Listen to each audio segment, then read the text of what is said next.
مسلمانوں کو چاہیے اگر اپنی تقدیر جگانا ہے تو رات کے آخری وقت میں جاگنا سیکھو. جو رات کے آخری وقت میں جگتا ہے اس کی تقدیر کبھی سوتی نہیں ہے, اس کی تقدیر ہمیشہ جاگ جاتی ہے. لیکن افسوس شومی قسمت, میری قوم پر کون ماتم کرے, میری قوم کے حالات پر کون رونا روئے. اللہ اکبر, یہ قوم رات کے 3-3 4-4 بجے تک جاگتی ہے اور فجر کے وقت سوتی پڑی رہتی ہے. یاد رکھو یہ رات دیر گئے تک جاگنے کا سلسلہ بند کرو. اگر کوئی کام نہ ہو عشاء پڑھ کے سو جایا کرو اور رات کے آخری پہر میں اٹھو. ایک بات میں یہ کہہ دوں, جو رات کے آخری پہر میں جاگ کر خدا کی بارگاہ میں گڑ گڑانا سیکھ لے گا انشاءاللہ اس کو کسی تعویذ کی ضرورت نہیں پڑے گی, اس کو کسی کے دروازے پر بھیک مانگنے کی ضرورت نہیں پڑے گی, اس کو کہیں پر گڑ گڑانے کی ضرورت نہیں پڑے گی. وہ کبھی نہ کہے گا کہ میری بیٹی کو رشتے نہیں آتے, اس لیے کہ رات کے آخری وقت میں گڑ گڑانے کی فضیلت الگ ہے.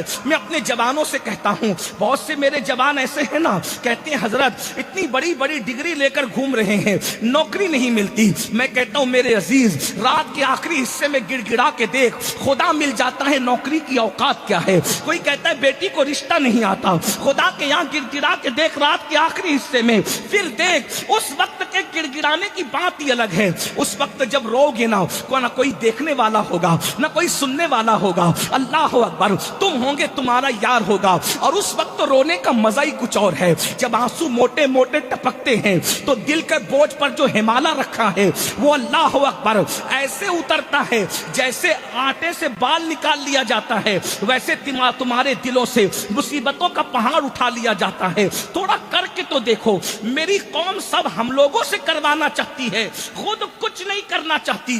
دعا آپ کیجئے, تعویذ آپ دیجئے, وظائف آپ کیجئے, یہ آپ کیجئے, وہ آپ کی محنت کرنا سیکھو. محنت اللہ کے رسول سے کہا جا رہا ہے فتہجد بہ نافلۃ لک, آپ تہجد کا اہتمام کیجئے. مرتبہ کیا نصیب ہوگا, مقام محمود آپ کو ملے گا.